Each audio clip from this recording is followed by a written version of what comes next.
Unholy fuck! Yes, we are back on Tracks of the Damned special Halloween extravaganza event because we are about to discuss the latest tour of the King himself, King Diamond, St. Lucifer's Hospital Tour 2024.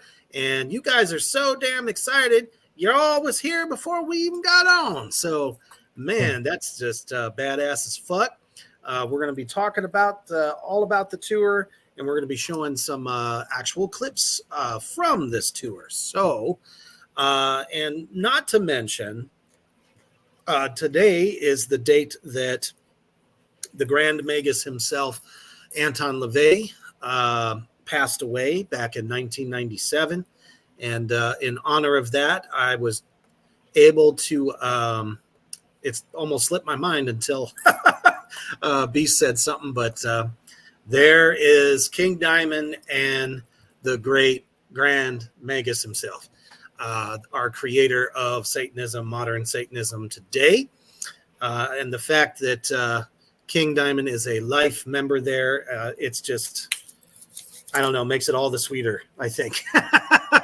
But before we begin talking about it, good evening to everybody. And you know what time it is. It is Unholy Testicle Tuesday. We are blood, heart, screams, war, unrest, green light. All saints, gestate, raise the Fahrenheit. Blood-stained death. I never get tired of that. All right. Before we get into all this business, we're going to take, and I don't have it loaded up, so we're going to take a quick commercial break to our brothers at Villain Arts Tattoos. Check that shit out.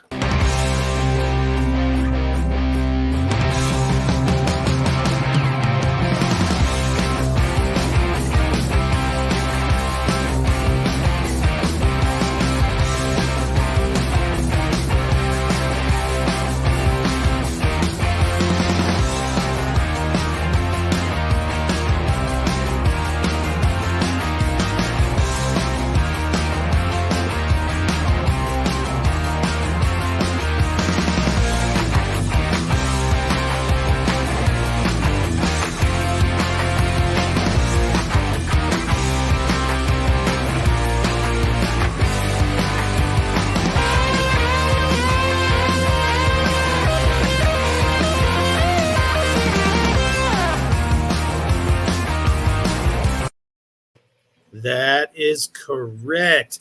Whenever Villain Arts comes to your city, state, or town, you make sure you get your ass down there to get a high quality tattoo from some of the best in the country. And for 2025, Reaper is going to be making his glorious return. As there are 12 events, I believe, that I will be a part of. So if I come to your town, you better come out and hang out. All righty. So good evening, Aaron, Yabelka in the house, Rebecca, Cody, Lizzie's in there too, and our good friend Achilles said he stayed up just for this. So we can't thank you enough for showing up, brother. It's always good to see you. Yep, I think I got everybody. And to everybody out there is the King Diamond fan, and you know somebody that is, share this shit out anywhere and everywhere. There is a fan of the great King. All righty. So I was thinking about this because as I was looking through the live footage that Beast was so gracious to get for the show this evening, because he just went and saw him this past weekend. It's a bit different. It's a bit different from when I seen him. The same setup, although I think there was some additions made, because when I saw this tour, it's when Masquerade of Madness was released as a single for the first time back in 2019. And I mean, it was fantastic. He didn't do a lot of costume changes or makeup or anything like that. This tour, he's added so much more. Go ahead and let us in on some of that there, Beast. Well, tonight I expect Yabelka to contribute quite a bit. She already is. She said she bought 4 fucking t-shirts. That's dedication. I think those shirts were like $45 a pop. I believe it. So this is the one that I got, and this is the makeup that he wore for this tour.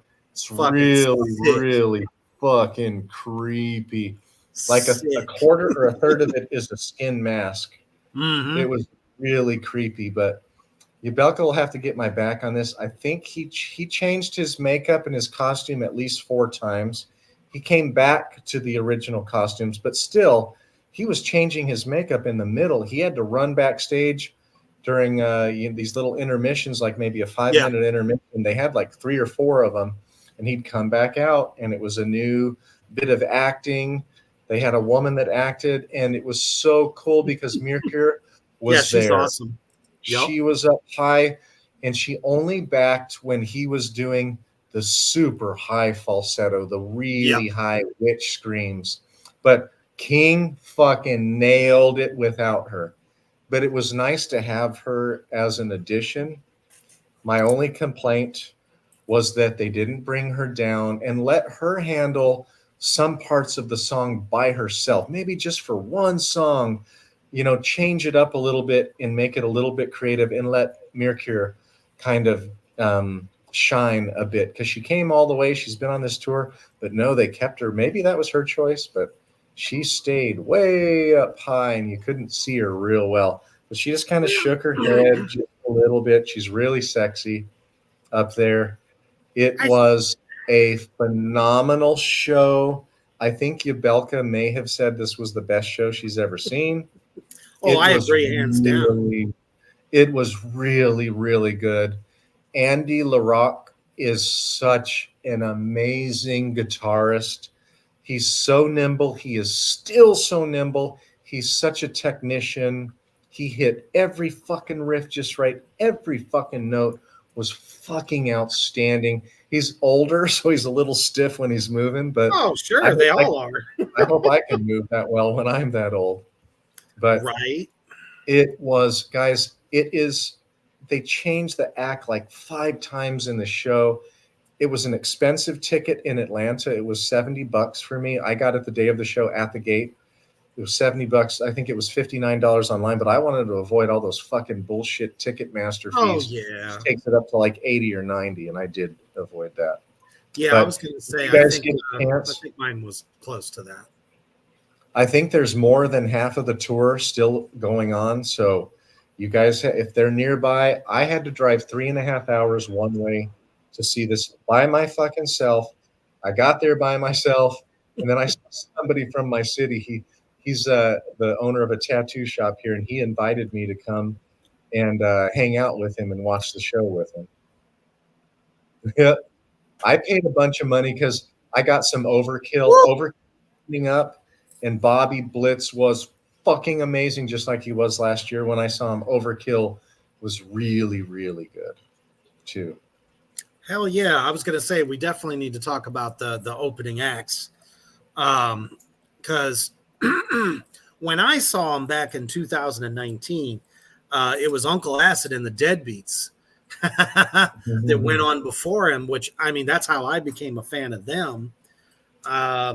And it was like, wow, this is really diverse. But I mean, you put a band on like fucking Overkill, that had to be just a great way to open such a grandiose show. And the fact that you were talking about how there was like different acts, that goes back to what I always fucking say. When King does a show, it's like you're at a live horror film. Everything about the show, for every album has a different theme. So, the moment that, they're doing the beginning opening for the first track on Abigail, they got the whole thing where all the horsemen are all around and they're, who's going to be the first, and then puts the knife through the baby Abigail's face is definitely no short of just extraordinary and very shocking. It appeared on his Facebook page a few days ago, and I was like, fuck yeah, he's still doing it, and no one's making him not. So just so much theatrics. And like I said, when they first started that show, that this type of tour was back in 2019, but it's gotten bigger and badder, from hearing Hoofbeast's experience with it. And yeah. So what did he open with? Was it Halloween, Yabelka? That's really interesting if he opened with Halloween. Although that wouldn't surprise me since it's the month of No, October. it wasn't Halloween. Let me see here. Let me look through my videos here real quick. Sorry about that. Absolutely, Aaron. King Diamond is a constant evolution of metal and horror and badassery. All the way around. This man is a fucking entertainer. To come from one of the darkest, evilest bands in early metal history, being Merciful Fate, he was very theatrical then as well. So, anything from him being put inside of a burning coffin, and then of course, the animal bones, the skulls, drinking something out of a half open skull. That shit was amazeballs. To doing these full on massive shows at his age, guys, he's 68 years old and he's lighting it up. I don't think anybody else could do that, in my opinion. He's really sharp. He's not like wobbling around the stage. He's sharp. Everything was on time. He'll step to the back and then come back out. Oh, yeah. I was wondering, if we get to interview him one day, I want to ask, why does he not have the microphone on top of the bottom of the skull, the human skull cross? So it's upside down the whole time. I want that. I think it's because it's easier for him to hold, because he's going to have to grip one bone with two hands versus one hand on the bottom and then one that holds right between the cross there. And by the way, folks, those are human bones, by the way. Mm-hmm. They are the original set too. The one that he's been using for 40 fucking years now? God damn. Woof. But it's very evident that King has not lost a stutter step. When he comes back, when he pulls back, that's him letting the guitarist shine. And the fact that he still has I think his Bill, is it Bill Weedman? Damn it. The other guitarist. He's the rhythm player, but he also plays solos. So each of them are doing fucking, I think it's Bill Weed. It's whoever it is played on the Merciful Fate tour 2 years ago. Yep. Yeah, he was outstanding. Nope, it's Mike Weed. Mike Weed. That's who it is. Yeah, his fucking solos were outstanding as well. And I'm pretty sure it was Halloween was the first song. That's what he opened up with. Well, son of a bitch. Pretty sure. I guess it is. I went back and looked through my videos, and that's the first video I made. So that had to be it. Nice. Oopsie. Hold on one second. So I wonder if he used the cross microphone with Merciful Fate. No, I don't believe so. Yeah, I think I remember seeing some clips, and he had pretty much the standard. I think, and I think even back in the day that was the standard also.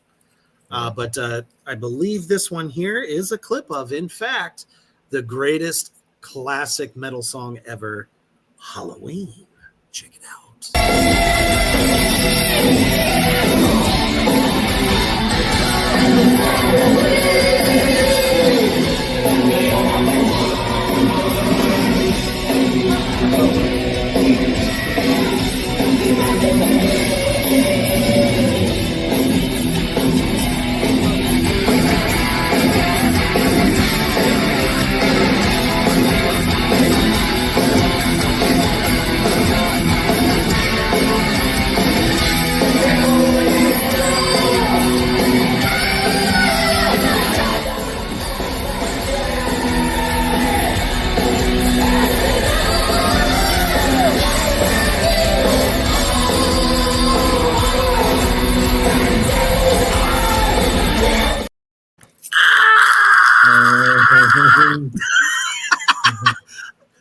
every hair that I don't have is standing up right now. Mhm, I mean, yeah. like I said, I mean, he was utterly fucking fantastical back in 2019. And here we are, what, 5, almost 6 years later, and he hasn't lost a fucking stutter step. And you know why it is? It's the same reason that Bruce Dickinson can still sing the way he does today, because they are constantly performing or just constantly working those throat muscles, like, you know, like them fucking opera singers. You know, they get up there in their years too, and can still do it. So why can't the King? And what's crazy is, I think we talked about it once before, but he never practiced that. Like, that's just the way he started when he first started in bands. He didn't have any formal training, and he just realized that he had this hellaciously spooky goodness of a voice. And I mean, he's just never stopped. Aaron says here, I don't think anyone else could even come close to him or his longevity. No, especially being the only guy in metal to be a professed Satanist back in 1980. That's pretty crazy. What the man can do with his voice is ethereal and yet demonic. You know, and that's the thing. And I'm sure you realize this too, Beast. The man does like how many different voices in multiple songs? Yes. And his falsetto has at least two, like witch, super witch high, and then kind of middle witch high. So amazing. It's so unique. Like, I can see how some people might hear it for the first time and be like, oh, that's kind of cheesy. That was my friends. Cool. That was my friends back in the 80s. They're like, I just can't get, the music's badass, but I just can't get past the voice. I said, don't you understand? His voice is what brings the characters in the story to life. Mm-hmm. 1 minute he's imitating a priest, the next minute he's imitating a voodoo priest or a madman, a mental patient, or it's like, he comes up with a voice for all those characters. That's why I was like, how did this man never get into doing horror films? You know, I mean, I always called him the Stephen King of horror. Yeah, Achilles is right. In the set list, he did open with The Arrival. I definitely remember Mansion in Darkness. Mansion in Darkness is off of the Abigail record. Mm-hmm. That was the second. Yeah, I was a little hesitant about that, but the first video that I recorded was Halloween. So I'm just so in awe of the show. It was so wonderful. Now, like, did he his first? Oh, go ahead. Sorry.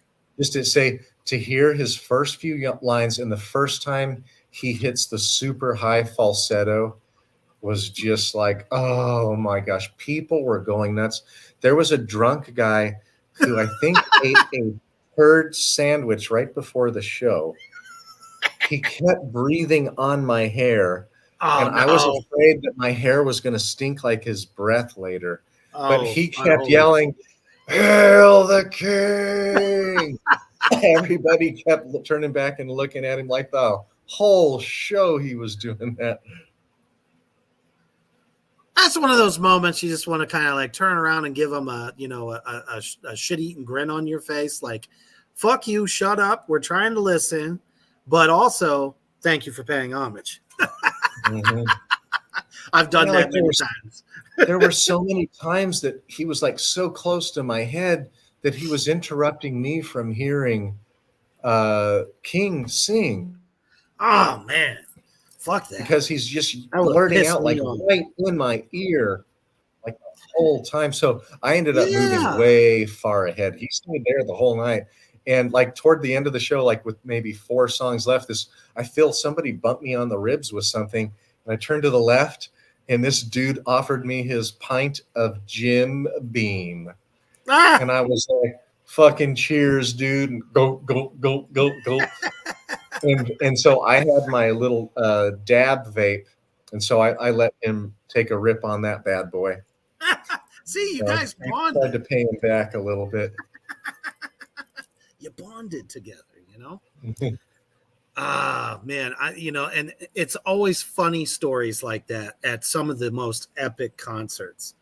I can remember something very similar happening when I saw Danzig for it was post Legacy shows, and he was doing a lot of tracks off of the the 4 classic albums, but it was a lot off of the Danzig 3 album, because he said we're getting ready to do shows that are like from beginning to end of the record. And these fucking Irish dudes, nothing against Irish people, but they all had the Irish gear on, and man, just slamming beers like the whole time. 16-ounce cans of this fucking Killian's Red shit. And they're just so loud, so obnoxious, trying to push each other over. And then they were trying to push each other into other people. And I'm sitting here going, Danzig is not a pit show. It just isn't. It's awesome, but it's not a pit show. So fucking stop it. Let's see here. Cody says he's still killing it vocally for his age. Dude, for real. No doubt. Which is very evident. Yeah, on this next track. So let's check that one out.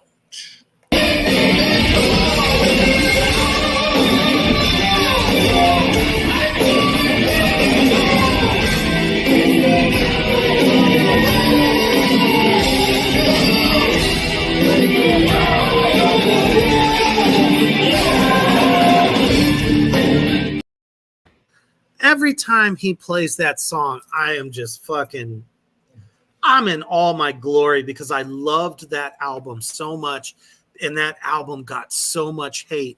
I'm like, you guys are fucking stupid. I agree. Woo! How could you be that dumb? Just like he got all that fucking hate for Spider's Lullaby. Are you insane?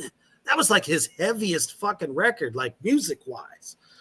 Real heavy, lots of double bass, but man, that record, the organ, as soon as that little oh,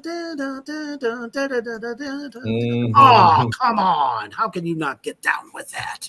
Yeah. And it's blasphemous as fuck. The Eye of the Witch takes this poor lady back to whatever time period that was. I think it was like 14 something or 16 something to a nunnery, and these priests are, well, wouldn't you know it, drugging the nuns so they could have more fun. Oh man, that's such a great song. But and here's another example, because we talked a lot about the theatrics, and the one thing that he didn't do when I saw him, Beast got to see it, and it, looks absolutely killer.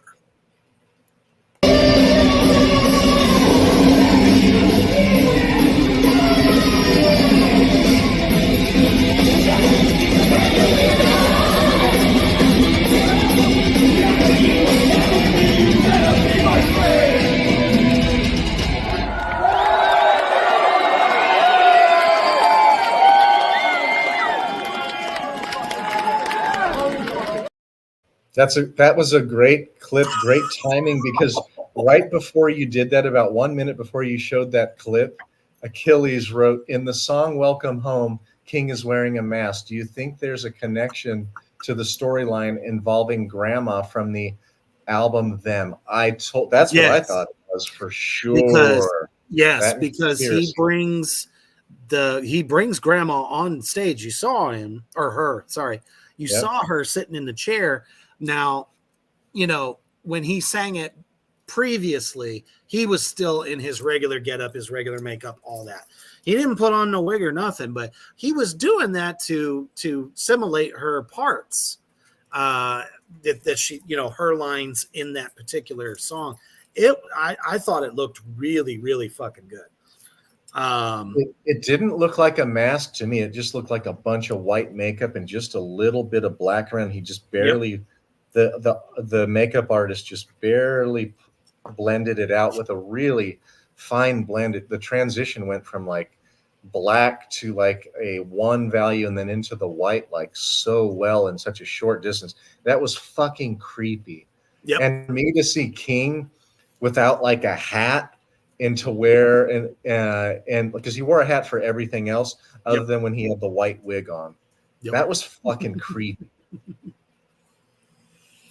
That, because I mean, it's been a long time since King has ever not done a show with his hat, and it's because he's bald like me. His hair went, I want to say the very first time we ever saw King wearing that top hat for King Diamond, because he used to wear that top hat in the 90s when he was with Merciful Fate. So he still had hair at that time because we could see it. You notice that you never see his hair anymore. He's got a fucking do-rag on under that hat.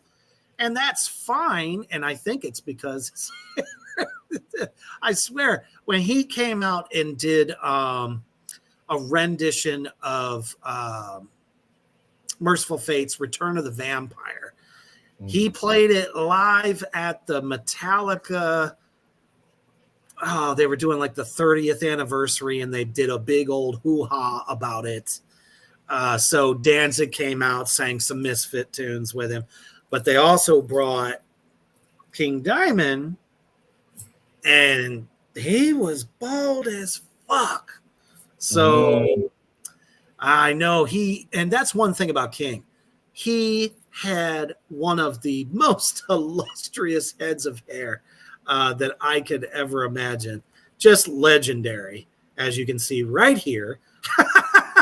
I mean, look at all that hair. Perfect hairline and everything. Now he looks like Anton. Shit.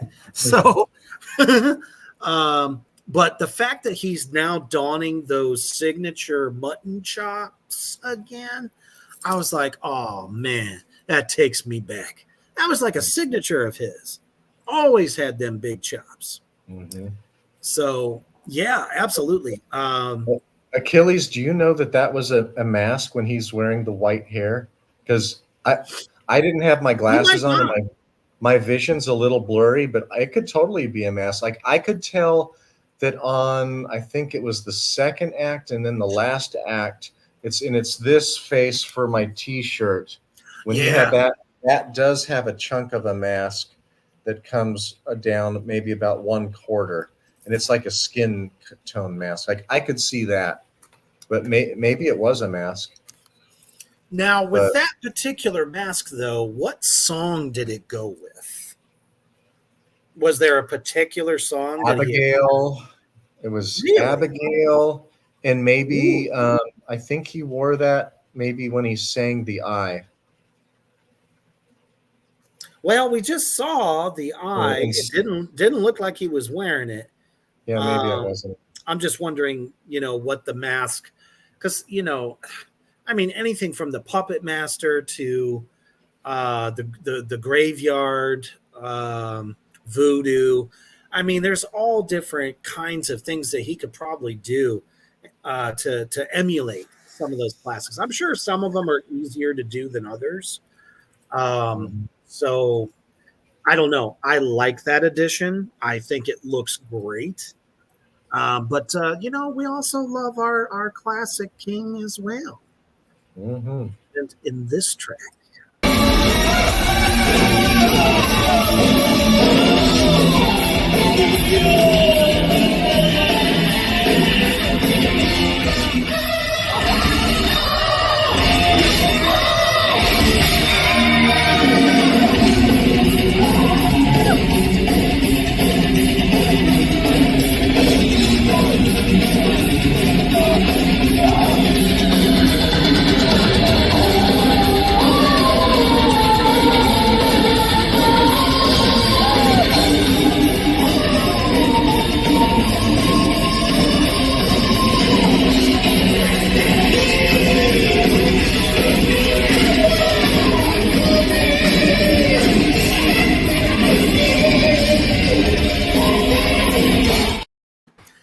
Guys, that is not an easy track to sing. That was from Fatal fucking Portrait. Those breakdowns, da, da, da, da, da, da. Oh my goodness, his voice. I mean, it's like he went back in time or some shit.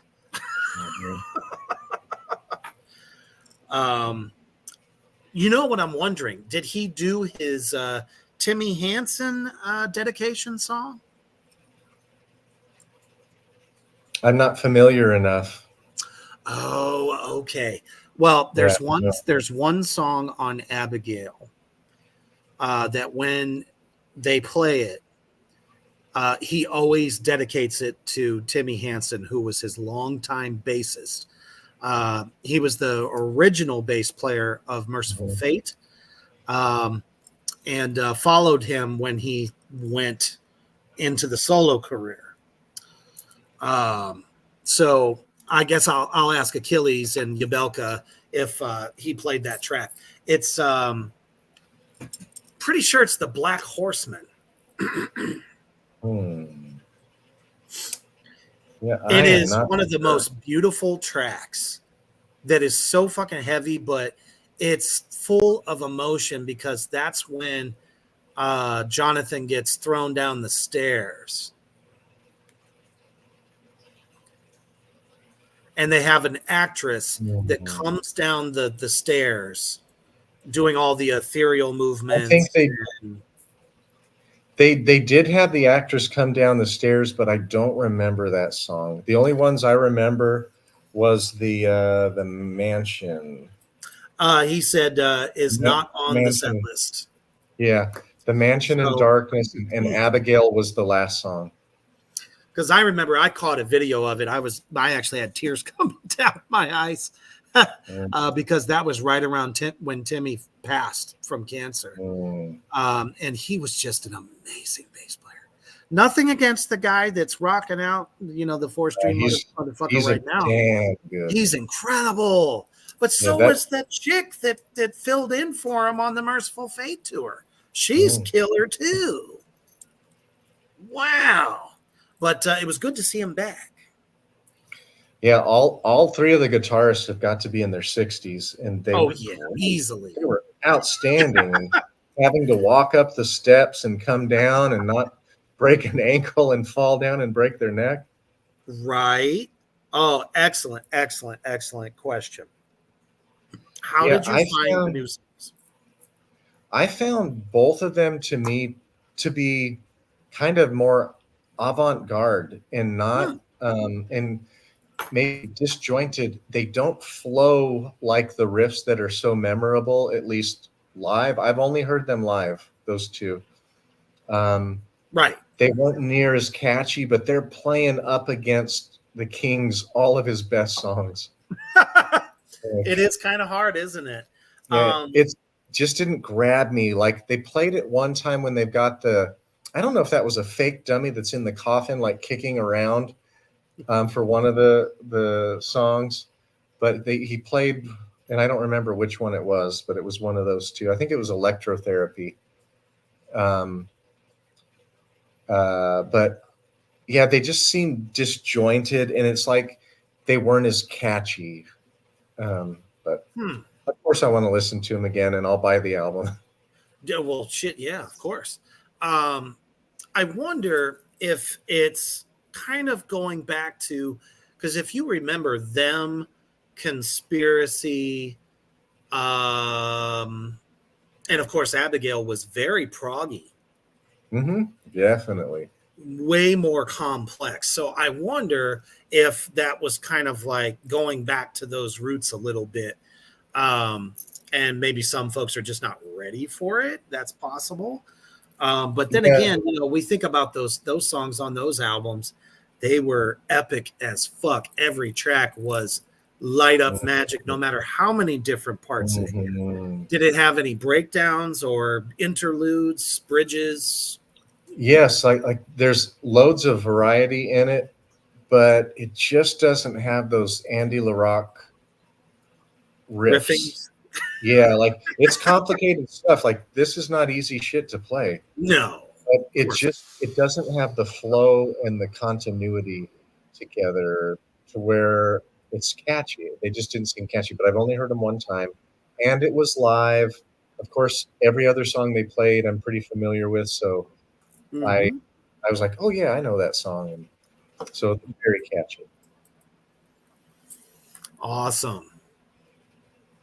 I actually don't think I've heard these two songs.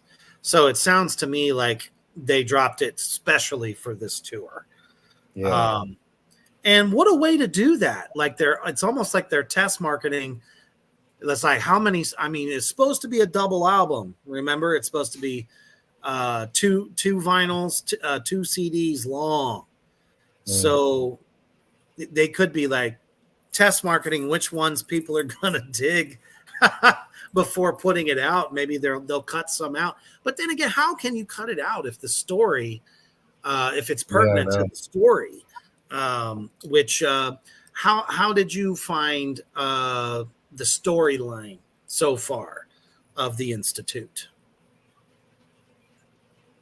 it was kind of hard to follow because, like, I know some of the songs, and I know they're from concept albums, and so it was hard for me to fit that in with this theme of the hospital. I kind of had a hard time.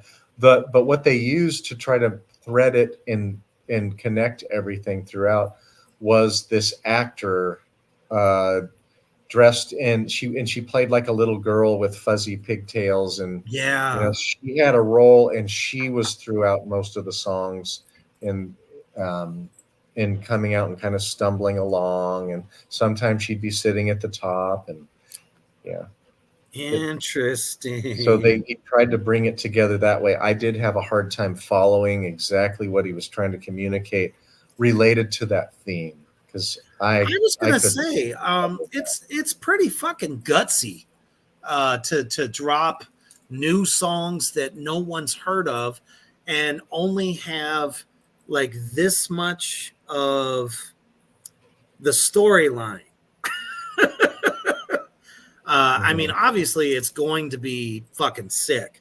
We know that because I mean, anytime you center something around an old 1920s madhouse, you're gonna think of unspeakable horrors, and obviously something very nasty happens to that little girl.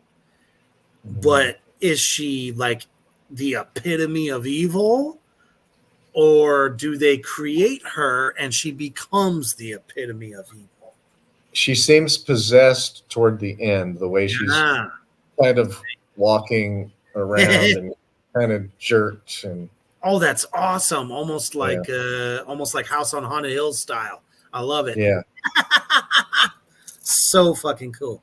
Oh, Yabelka says, I believe he mentioned something about making a new video. Well, that'll be badass. Because let's face it, even those 80s videos for some of the most classic albums were fucking sick. Loved them. I mean, they were a little cheese, but, cheese horror is actually something kind of fun. But I think we need to hear one final awesome fucking moment from this show. And it's the longest clip we got. So strap it in, throw away the crucifix, people, because here comes the king.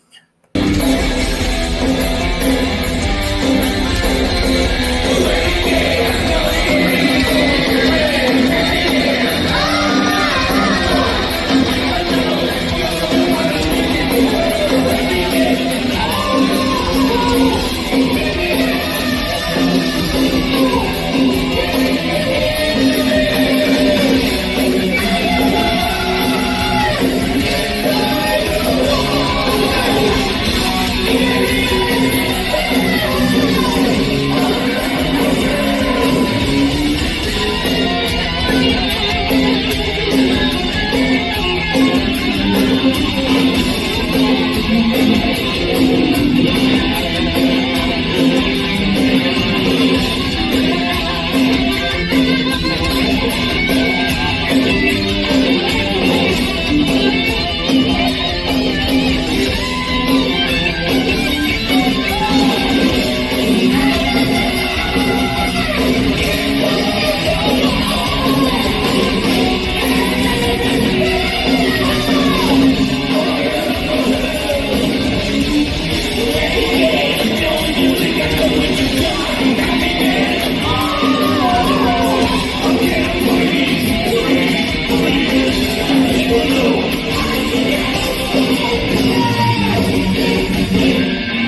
people always talk about the laughs, the crazy laughs that Ozzy would do. I'm so sorry, but the crazy laughs that the King does, fuck, they're so eerie. And that was him doing it, folks. Okay.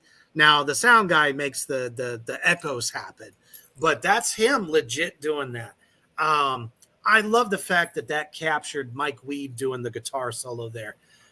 God damn, he's fucking awesome too. That's one of the things I really love about the dichotomy of having two guitar players. Now, I don't know how many of you know this, but every album has always been written together by King, who actually started out as a guitar player. Him and Andy LaRocque together would write these songs. And then obviously King would hand it off to the second guitar player to do it, and then put their own taste on it.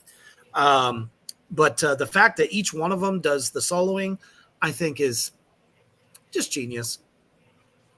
I love that. Another thing that always cracks me up, though, you can tell the King is a guitarist because every time he's not singing, he's doing air guitar on the Bones. Does it all the time. I love it. He did it the whole fucking time. You could tell he's having fun, like he feels those riffs. And then to put those vocals over top. Abigail, the song, is not a very simple track. There's a lot of moving parts in that one. And of course, all the there was a prime example, everybody out there in Morgrot land, of how many voices he does in one song. And he changed it, quite a few times in that clip. So just fucking brilliant, man. I just went through this. I just went through the set list. Oh, and cool. And to answer Achilles' question about if I like Spider Lily or Electrotherapy, I liked Electrotherapy better. Spider Lily is the one that felt disjointed and it wasn't real catchy, but it was intriguing, but I was unfamiliar with it. But that's a song I would need to listen to a few times so that I could follow it properly. It wasn't easy to follow. Electrotherapy. Yeah, that's what I'm saying. Electrotherapy was more classic King Diamond from the late 80s, kind of more like that. Okay. Catchy. Maybe In the Darkness, kind of like that a bit. Yeah. Nice. Like I said, for this type of metal, especially being King Diamond, it's ballsy to try to drop new tracks with no one hearing them before. I've always heard of other bands, trying stuff out on a crowd, and it works, but I don't think it works here because you stand around, you're out in the crowd, and you're hearing these new songs for the very first time, and you're kind of more focused on what's everybody else thinking, because you're starting to formulate your opinion.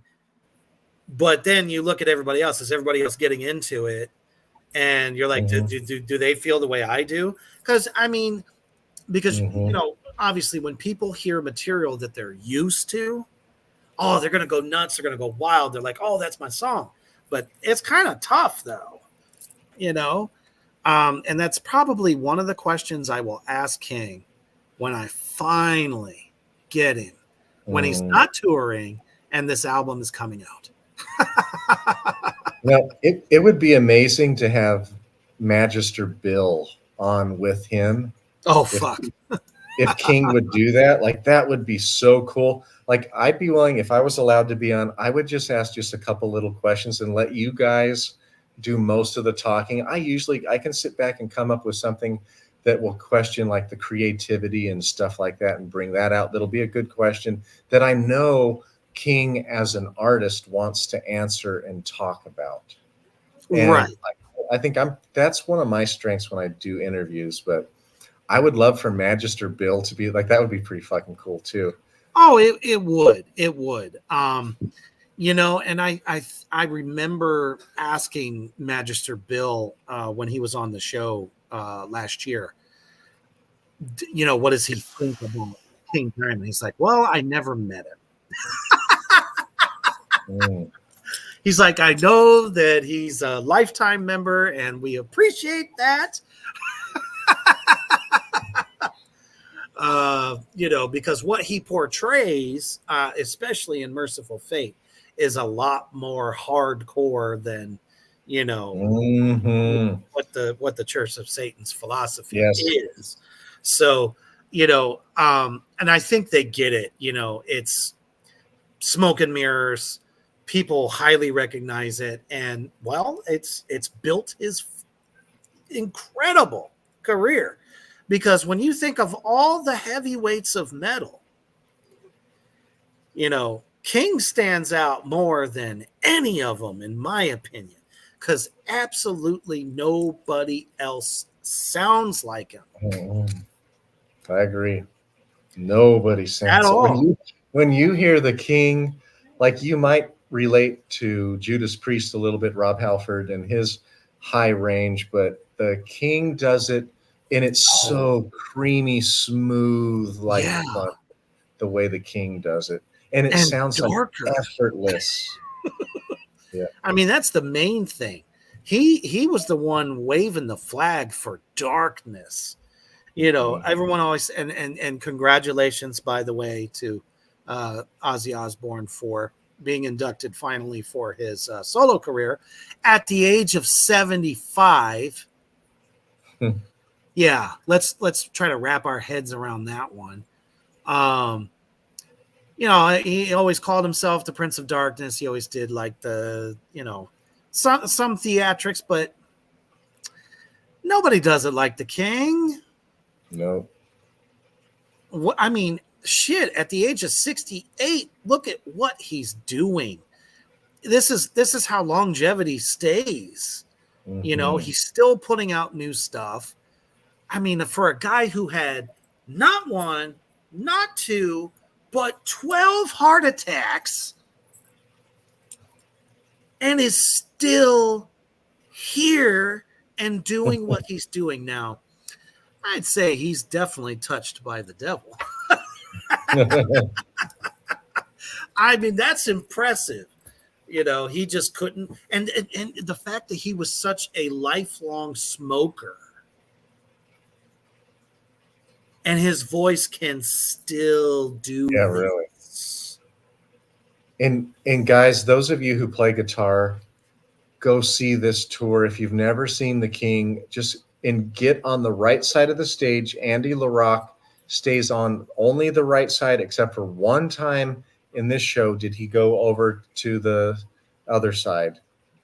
He stayed on that right side of the stage the whole time, and I just got to go like, oh my gosh. So technical and so damned good. And his tone, just in the way like he can just go down and hit. He would do sweep picking. I mean, people were not doing fucking sweep picking in the middle or like just after the middle 80s like Andy came out doing. It's beautiful. He's such an amazing, underrated player. Like you never hear his name with even like Kirk Hammett is not as good as him. But you hear Kirk Hammett's name all the time. And you hear Eddie Van Halen all the time, deservingly so. But I would argue that Andy's style for King Diamond and 80s heavy metal, to me, it is perhaps the best example of 80s heavy metal. It's thrashy at times, it's proggy at times, it can be a little doomy. It fucking tells a story. The way he writes and links all the riffs together, amazing. His solos are very memorable too. Oh man, and it's very signature. Mm-hmm. And as a matter of fact, he was only on the front cover of Guitar. What's the main guitar magazine? Guitar World. Yeah. I was gonna say it, but for a minute there, I was like, oh shit. I mean, him and King were on the front cover. Andy had his his signature guitar at the time. Still looks like the one he plays today. LTD. And, yeah. And King was on there with a BC Rich Warlock. Hell yeah. That's what he plays. Yep. As far as I know, that's the guitar. BC Rich is the guitar of fucking darkness. I have 4 BC Rich guitars, 4 maybe 5. I fucking love them. And I'm about to get the new 7-string Ironbird. I'm going to get white with black binding. It's fucking gorgeous. And it has Fluence active pickups. It sounds so fucking good. I'm getting one of those as soon as I sort out my fucking financial issues here pretty soon. Achilles says King Diamond's beliefs are unique and don't fit neatly into the framework of LaVeyan Satanism, which is strictly aesthetic and dismisses belief in supernatural forces. Am I right? Yes. And I have listened to countless interviews, whether they were written or actually on video. And he is a mix of both philosophies. And the King put it to everybody like this: I only know what I have experienced. To anyone else, whatever they have experienced is unique to them. And who am I to say that, no, that's bullshit, or, you know what I mean? So obviously, I mean, there's countless stories, man, of the ghosts that were in his apartment, which he wrote an entire album on. Hello, them. That actually James Hetfield and Lars Ulrich witnessed such things. And it was crazy. They had a girl there too. I think she was somebody on the road crew. It was when they were touring together. And King said that, the one ghost in his house did not like her very much and yanked her fucking hair. Like, hard. So King does believe in some other supernatural forces, but primarily COS is his philosophy. So and let's face it, guys, Anton was the same. There are moments in that book where he does give credence to other things, other paths, but ultimately it's not, Showtime at the fucking, Big Top Circus. You know what I mean? So it's always dancing between, the occult is such a broad spectrum. You just never know. Energies are energies, man. When it happens, it happens. It's already been proven about the existence of ghosts because of energies and things that can manifest from it. We're all made of energy, so it's not that far-fetched. It's not what you see in the movies, people. Stop it. It's been sensationalized in order to keep people afraid and being obedient to what I like to call the false god. So, yeah, like I'm relatively new to all this, so I came to this by way of really appreciating the atheistic kind of stance that they have that runs throughout everything. Like I had to have that for me to step into the conjurations and things like that. But so many other things that I'm just like, for the first time I read it, I was like, fuck yeah, fuck yeah, fuck yeah. And I really identified with them. But yeah, it's, with the, what the hell they call it in the 80s, the Satan scare. The Satanic Panic. Satanic Panic, yeah. How can I not fucking remember that? With the Satanic That's all right, Panic. because it was absurd.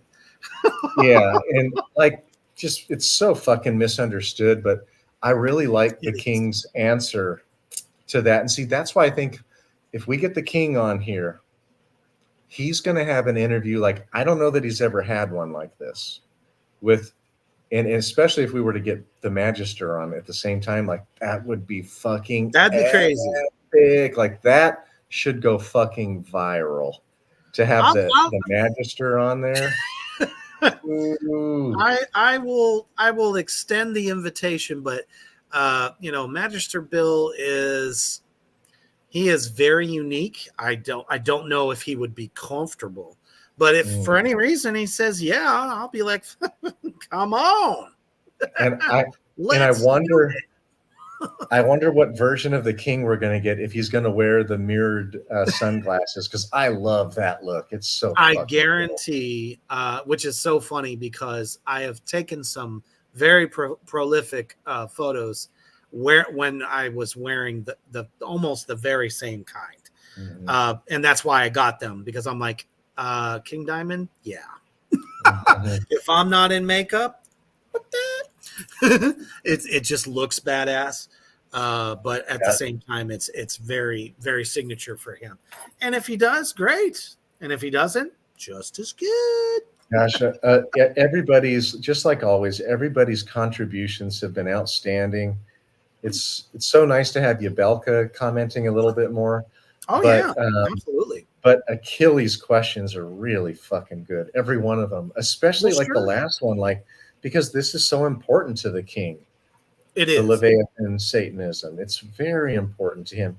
And another aspect that I want everybody to know, and I learned this from Reaper, is, and you can read it throughout the Satanic Bible, is the charge for everybody to explore all kinds of religions and really educate yourself in so many of them. Don't be a dumbass and just sit back and accept anything. Go and read about these, learn about all kinds of religions. So it really is an intellectual journey. It is. If you kind of follow what Magister Anton did, he fucking researched everything. What a wicked smart person. Insane. And it's because of him that we have the king. It's interesting to say that, but I mean, the king recognized early on that there was so much bullshit going on in the church. And what happened, I don't know if you guys know the story about his sister Melissa, which is one of the greatest Merciful Fate records ever put down on the vinyl. That song is the ghost. So now you know what skull is in his possession. And it got stolen. Yeah. Which is so fucking bad. So fucking bad. Oh my goodness. And there was kind of some fanaticism throughout his career. People thought that he was this great magician, this great, crown prince of hell. So it doesn't surprise me that, he was the first, because he was proud. He's proud of who he is. That's why he never hid it. There was no reason to hide it. There should not be any reason today. There are bands, we've talked about so many different black metal bands and stuff like that really go hardcore about things and weave certain people's writings, and they take that as that's their version. But King, he started out that way, but not so much anymore. When he started out on his solo career, he wanted to take the focus off of his religion and to have it become something much more, because that was Merciful Fate. That was Merciful Fate's thing. That's the band that he can go and be free to talk about all the things he wants to talk about that are dark and very personal. But you can see his beliefs have woven in throughout all of the King Diamond albums as well. Saint Lucifer's Hospital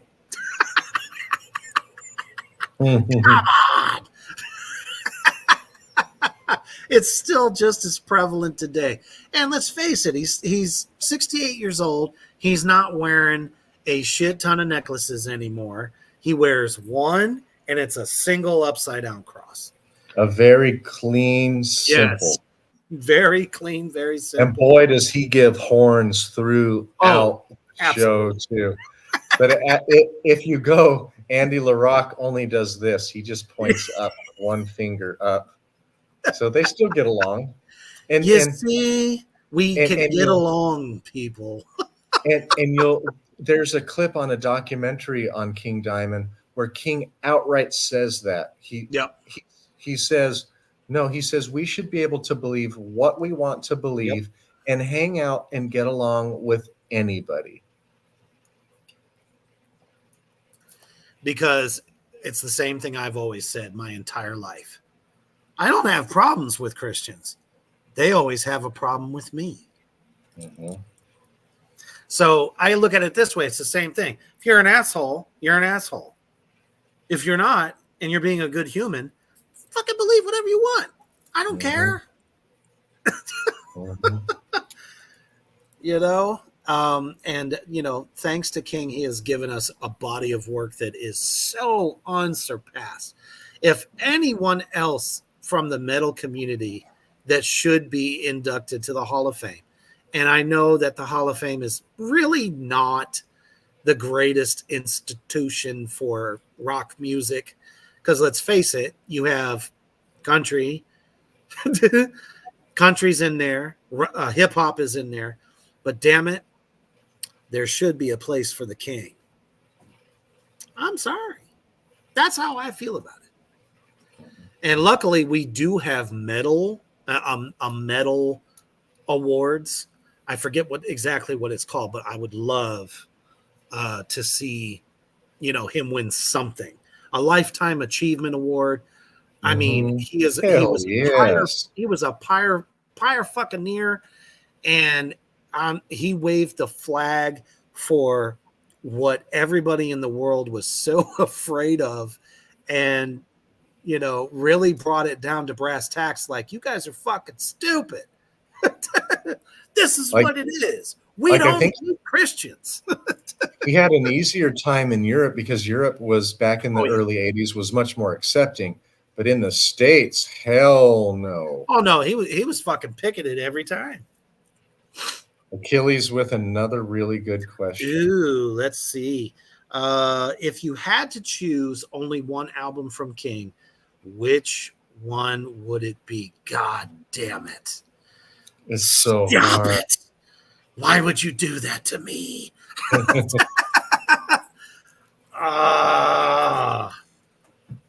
I'll let you go first. I got to fight with it. It's really hard. For me, it goes this way. I would have to say, Don't Break the Oath, Abigail, Melissa, Them, and The Eye. Oh, now Cody comes back with a really good question. Or not a question, but he says, better yet, if you could pick only one song. Damn it. Okay, so we're going to do a two-parter here. So, yes. Oh, wait a minute now. He says, when I first started listening to metal, 15 years old, Conspiracy had just came out, but Them is the best album from King for me. It's really good. And it was a hard album to follow up on. It's really fucking good. Hell yes. The story, people that don't know, Them is the first part and Conspiracy is the second part of that album. It's a concept album, so you have to get both of them to follow the whole story. And I think that's what prompted Abigail Part 2, because, you know, I think he probably looked back at the fact that Conspiracy and Them went together so well, but he was exploring so many different things. Now, remember, everybody out there in Morgrot land, King's albums were based on dreams he had, nightmares. And he has said that more than one occasion. And he just fleshed it out into what it became. But okay, so for me, I'm gonna have to say, oh, this fucking sucks. I have to go with Abigail. Abigail is such an amazing fucking story. I love it. When it comes to horror, I love period pieces. I love when they take it back to olden times, 1800s, 1700s, 1600s. I love that shit. Which is why it's not a surprise that he could do Abigail 2 and it'd be more modern. But that one for me, there's so many songs on there that just grab me. Oh man, do they fucking grab me? Me too. Like the whole fucking album. I mean, they really like. You can't skip a single thing. Yep. Up through like I even like in what is it? In the Shadows. In the Shadows. Wait, no, is it that? Wait. That's a Merciful Fate record. Yeah, I agree. Yeah, I agree. And then they actually put out a Merciful Fate record because that's when Hank Sherman came back. Right. With them in like 1990 or the Eye was 1990. So I think it was the Eye was 1990. Because they took like 2 years off after the Eye, and then they came out with In the Shadows, yes, which is more aggressive, more guitar, heavy kind of guitar oriented, less atmospheric, like what Andy LaRocque and the King were doing together.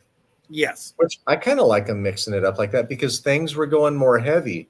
They had been pulled away from Roadrunner Records. They had to find a new label, and things were going a little bit heavier. That's when death metal was really starting to gain momentum, and I think he was trying to kind of stick with that. Cool. It wasn't like a huge departure. No. I like going back to Merciful fucking Fate. It's always really good. And I have to agree with Merciful Fate. Dangerous Don't Break the Oath and Melissa are definitely my two favorite albums of all time. On that, Come to the Sabbath would be my all-time favorite Merciful Fate song.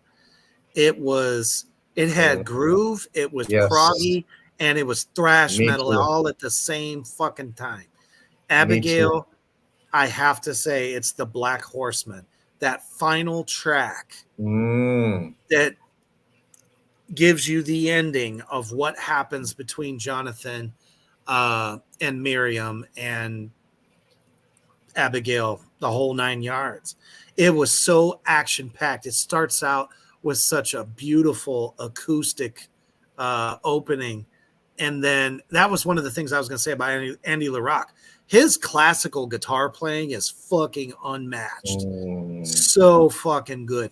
Anytime he does something like that, it's just beautiful. You heard it on them too. It was great little instrumental interludes between the different parts of the story. Yeah.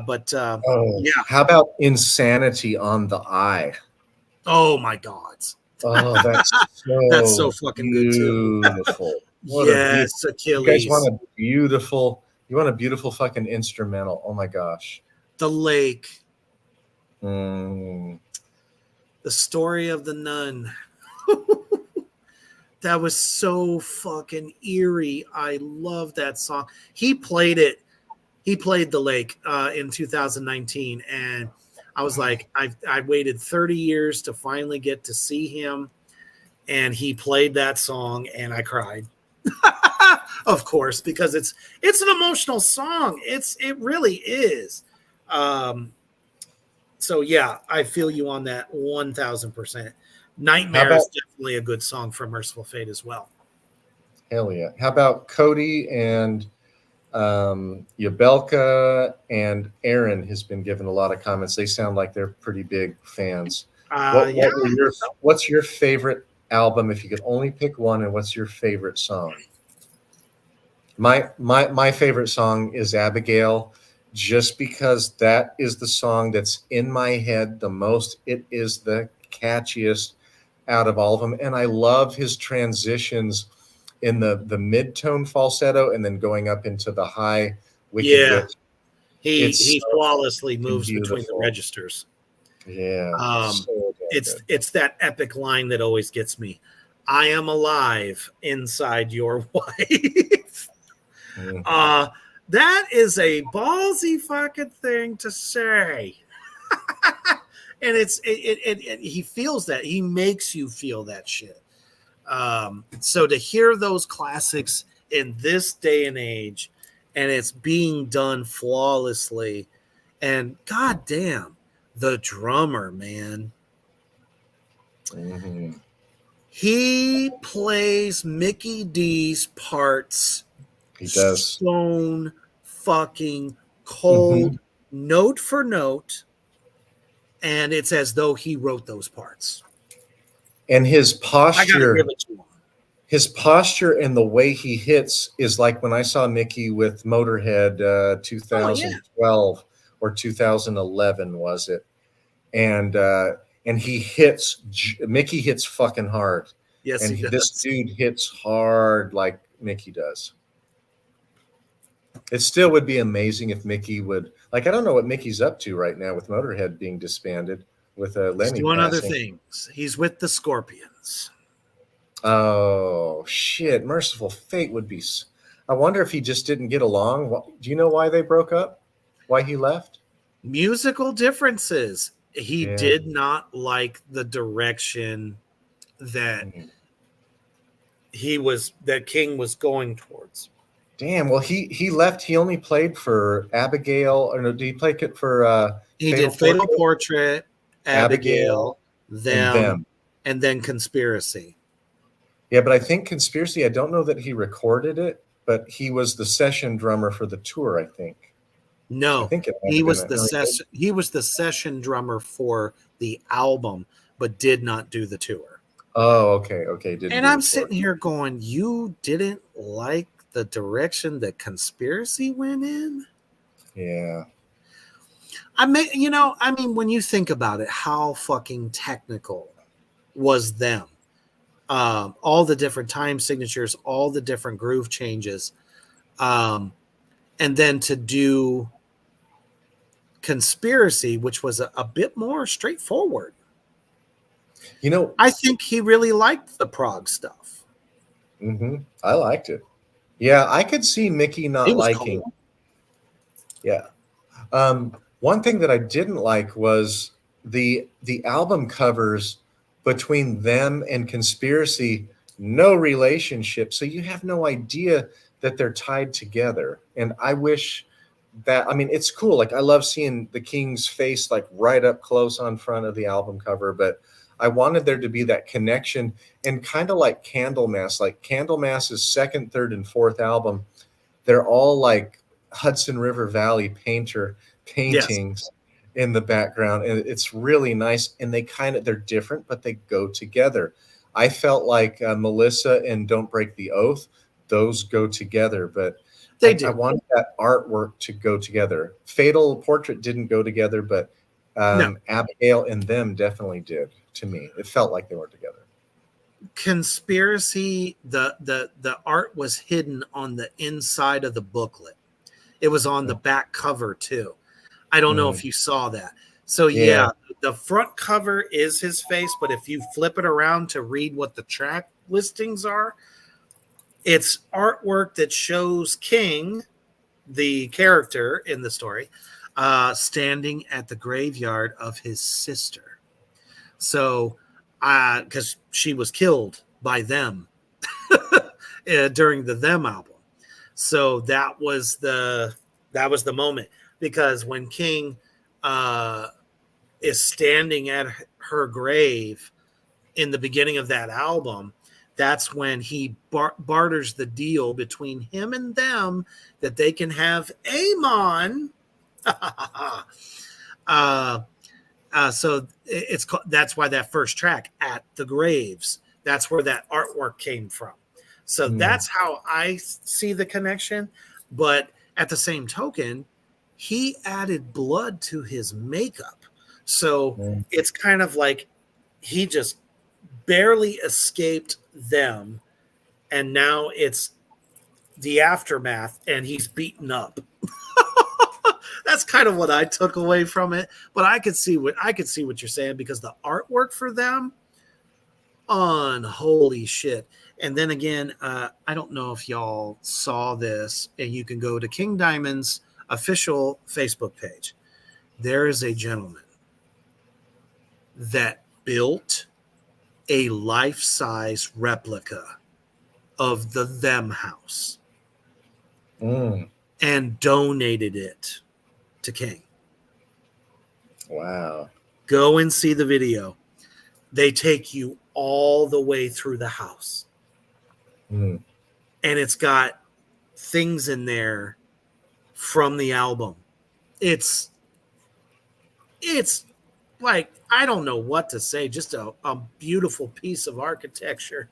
And it brings that album to life, in my opinion. I'm like, whoa, I agree with you, Cody. Absolutely 1000%. He says, I'm still kind of new to King. I knew of him, but I recently am diving deeper. But Follow the Wolf, favorite song, favorite album so far, Abigail. Absolutely. Good man.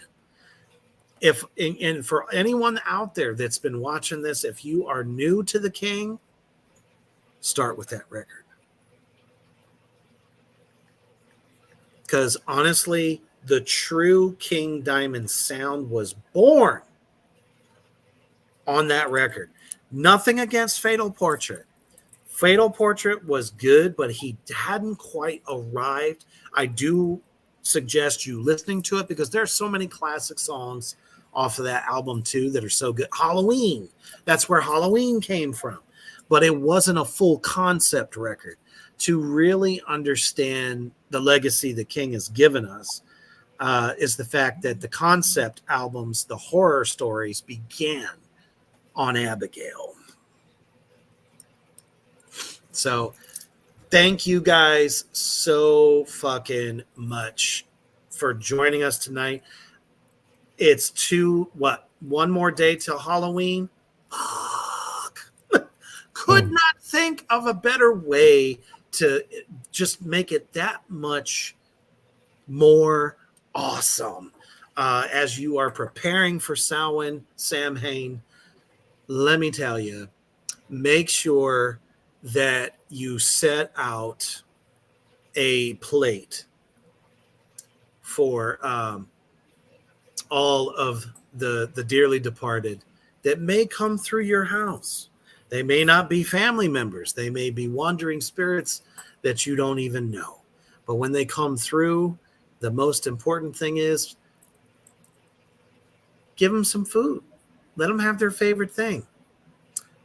And say, stay heavy.